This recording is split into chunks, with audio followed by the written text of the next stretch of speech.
This is for Jacques from our Experiencers Purple Jadzia. Jacques, I was wondering if there is a particular rare book or manuscript in your collection that has offered insight you haven't found anywhere else, or perhaps a favorite passage from one that you'd be willing to share. Well, I have been collecting books for a long time, and not necessarily because they were rare, but many of them are rare. The the one that I often discuss with Dr. Hynek, because we had the same interest on this, on the more the more spiritual aspect of it is a book by an old book by now by Manly Hall, who lived in Los Angeles, was a philosopher and a great lecturer. And the book is called Secret Teachings of All Ages. So it's dated. It's dated from the times of, some of the great secret societies, and they had wonderful trappings and ceremonies and so on.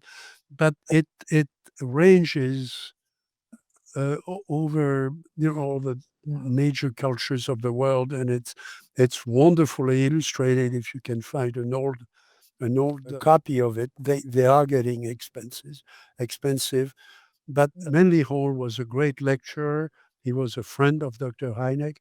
Dr. Hynek consulted him many times about UFOs, introduced me to him, and I remember spending time in that library with the two of them, and that was sort of a great moment in my education. I'm not going to say my mystical education because I'm not at that level, but it does touch on that. There is a book in French about the Rosicrucians called Histoire and Doctrines, History and Doctrines of the Rosicrucians.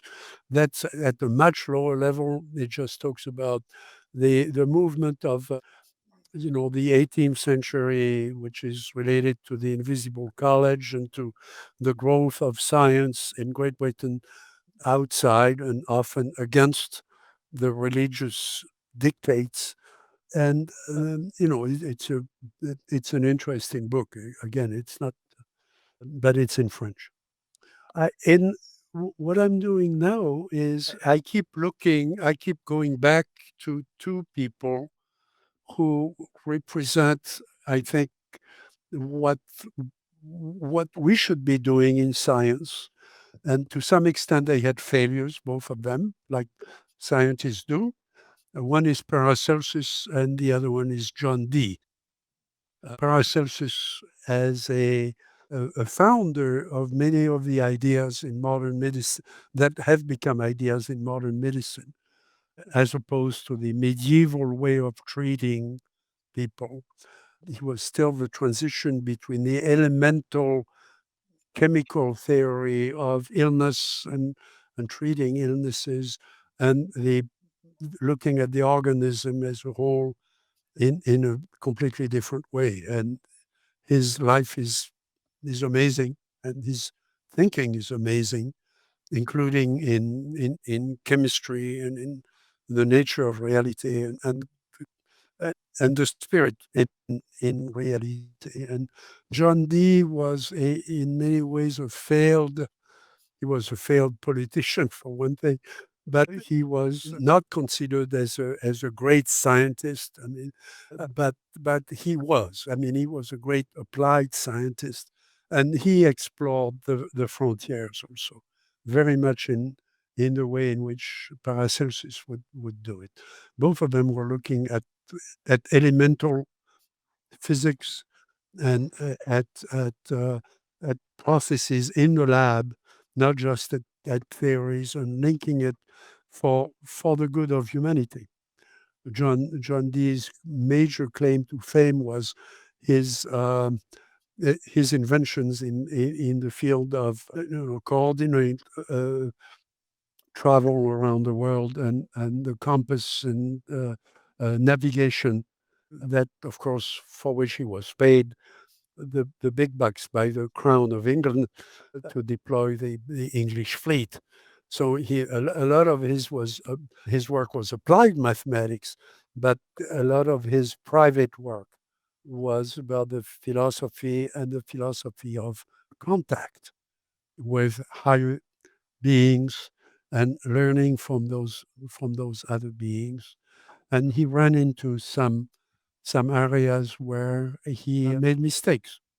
And those are interesting, finding great people and then looking at their mistakes is certainly what you do in Silicon Valley, so that you can build a computer that works a little bit better than the next guy. And that's certainly the truth in right now in artificial intelligence. And both of them were very current in their mystical and magical thinking in terms of what happens now with the technologies that were being developing. Wow. Thank you. Jeff, do you have like any book or books other than your own, of course, because both of your books are very relevant, but that sort of speak that you'd want to share that really speak to you deeply about the kind of things we're dealing with at this point in the evolution of all of this? I mean, is there any book you'd want to share, recommend to people? It's not a book, but The Archives of the Impossible is this. Yeah. And Jacques really originated that, as you mentioned early on, through his own papers and files, and I know from many years now working with the archivists at Rice that they're most interested in one of a kind, rare documents, letters, papers, files, cases, and the reason I have spent so much time, so much of my life with these archives is precisely because of this.